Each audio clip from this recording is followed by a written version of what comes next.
आता है कि रूह तो नहीं हो सकती। हो सकता है कुछ नेताओं की में जो है वो जिन्ना की आत्मा घुस जाती है, तो मैं क्या कर सकता हूँ।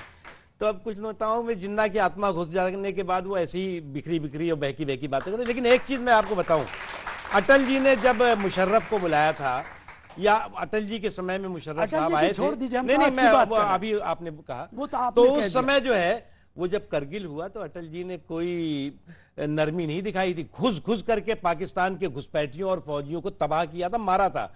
और जब आपने कहा कि उनके मोदी जी के जो है वो शपथ वाले में जो है उसमें पाकिस्तान में लोग आए थे, तो क्या मोदी जी ने जो है वो बालाकोट हो या सर्जिकल स्ट्राइक हो, उन आतंकवादियों को चूहे की बिल से घुस के नहीं मारा और उनको खात्मा नहीं किया। और आज भी वो कांपते हैं इस बात से।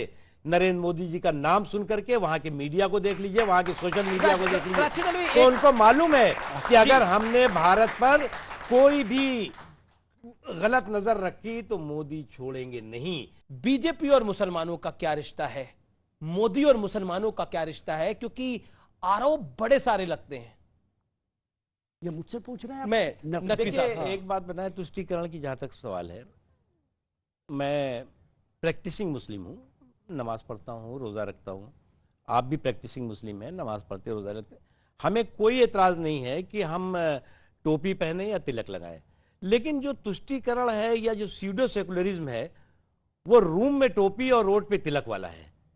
ये जो हिपोक्रेसी है, ये जो दोहरा चरित्र है, ये शुद्ध रूप से लोगों को गुमराह करने वाला है। जहां तक मोदी जी का और मुसलमानों का सवाल है, मोदी जी ने कभी ये नहीं कहा कि मैं जो कुछ कर रहा हूं मुसलमानों के लिए कर रहा हूं, हिंदुओं के लिए कर रहा हूं, सिखों के लिए कर रहा हूं, ईसाइयों के लिए कर रहा हूं।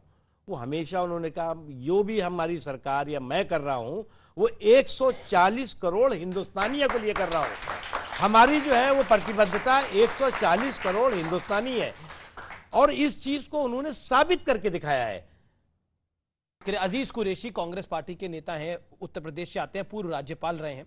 उन्होंने बोला एक हद तक बर्दाश्त करेंगे, लेकिन अब जब पानी हद से गुजर जाएगा तो मुसलमानों को ने हाथों में चूड़ियां नहीं पहन रखी हैं, तलवार उठाएगा। फिर 22 करोड़ लोगों में से अगर 1-2 करोड़ मर भी जाएं तो कोई हर्ज की बात नहीं है।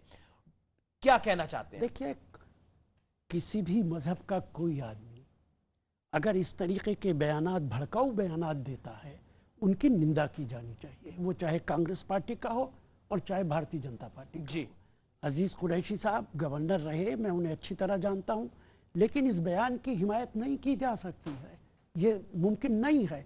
लेकिन ये भी सच है कि इस देश के अंदर जब से बीजेपी की सरकार आई है, इन्होंने हिंदू मुसलमान को लड़ाने के अलावा कोई दूसरा काम नहीं किया। हर दूसरा नेता तो इन्हें मुसलमानों को पाकिस्तान भेजता है कि अगर पाकिस्तान भेज दिया, कभी चीन का नाम नहीं लेते। चीन ज्यादा बड़ा दुश्मन है हमारा, लेकिन आपने देखा होगा बीजेपी के लोग नाम पाकिस्तान का ही लेते हैं। चीन का टिकट महंगा है, वो टिकट महंगा होगा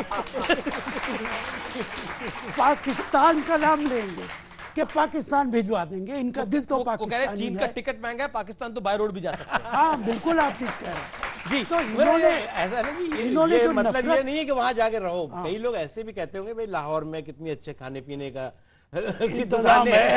दुकानें हैं, फूड स्ट्रीट है, बिल्कुल। तो इसलिए कहते हैं मैं भी इतनी सार्थक चर्चा बड़े अरसे बात कर रहा हूं। ये तस्वीरों वाला राउंड है और मैं आपसे एक एक करके सवाल पूछूंगा, अलवी साहब आपसे भी और नकवी साहब आपसे भी। अलवी साहब आप ही से शुरुआत कर लेते हैं। मल्लिकार्जुन खड़गे या फिर राहुल गांधी, बेहतर पीएम कैंडिडेट कौन है आपकी राय में? राहुल गांधी। राहुल गांधी। अटल बिहारी वाजपेयी या नरेंद्र मोदी, बेहतर पीएम कौन है? मुख्तार अब्बास नकवी आपकी राय में? देखिए, अटल जी ने राजनीति की उबड़ खाबड़ राहों पे मोदी जी को चलना सिखाया, तो वो गुरु हैं और ये उनके शिष्य हैं, तो उसमें हम किसको आप बेहतर कहेंगे? गुरु गोविंद दो खड़े काके लागे पांव, बलिहारी गुरु आपकी गोविंदियो बनाए। जी, अगला सवाल मेरा आपसे है, भगवंत मान और अरविंद केजरीवाल, आपकी ज्यादा पसंद कौन है?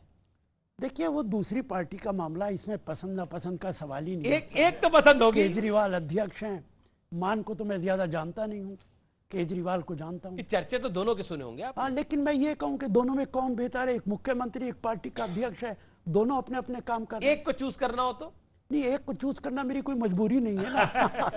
चलिए, अगर आपको गठबंधन के लिए दो विकल्प मिले तो आप केजरीवाल के साथ होंगे नकवी साहब, या असाउद्दीन ओवैसी के साथ? हम तो मोदी जी के साथ होंगे। बस चॉइस एक है। ये तो अवैसी के साथ ऑलरेडी है, अवैसी तो पूरी मदद करते हैं। अब आपके लिए आ रहा है एक ऐसा सवाल, हेमंता बिस्वा शर्मा बेटर सीएम है या फिर योगी आदित्यनाथ? दोनों में से आपकी पसंद कौन सी है? दोनों मुख्यमंत्री की मर्यादाओं को पूरा नहीं करते, ना उत्तर प्रदेश का मुख्यमंत्री ना असम का मुख्यमंत्री। ज्यादा पसंद अच्छी कौन सी है? दोनों में से पसंद का सवाल ही नहीं अच्छा, होता। फिर ये बता, मैं दोनों के खिलाफ हूं। मैं सवाल पूछ लेता हूं, ज्यादा नापसंद कौन है इनमें से? दोनों नापसंद है। अगला सवाल आपके लिए, चीन और पाकिस्तान में बेहतर पड़ोसी कौन है? देखिए, ऑफ कोर्स जो है वो पाकिस्तान जो है वो अगर सुधर जाए और इस आतंक के अखाड़े से जो आफत है वो बंद हो जाए तो पाकिस्तान सबसे बेहतर है। वो कह रहे चीन का टिकट महंगा है। चलिए बढ़ता हूं मैं आगे, और आपसे गिरिराज सिंह और साध्वी प्रज्ञा, इन दोनों में से ज्यादा सेकुलर आपको कौन लगता है? राष्ट्रीय एक भी सेकुलर नहीं इनमें, एक भी नहीं है। गिरिराज तो रोज पाकिस्तान भेजते हैं। अब उनकी तो जबान, अल्फाज कम निकलते हैं, जहर ज्यादा निकलता है। तो ज्यादा कॉम्युनल कौन है आपकी राय में? दोनों कम्युनल। दोनों कॉम्युनल है। आपसे सवाल है मेरा, आजम खान और इमरान प्रतापगढ़ी में से ज्यादा सेकुलर कौन होगा नकवी साहब? अब भाई ऐसा है कि कम्युनलिज्म का सर्टिफिकेट ये दे सकते हैं, लेकिन सेकुलरिज्म का सर्टिफिकेट तो हम नहीं बांटेंगे। बहुत बहुत शुक्रिया आप दोनों का, आप दोनों हमारे मंच पर आए, आपने अपनी बात रखी, और तमाम एक्सपर्ट्स का भी बहुत बहुत शुक्रिया।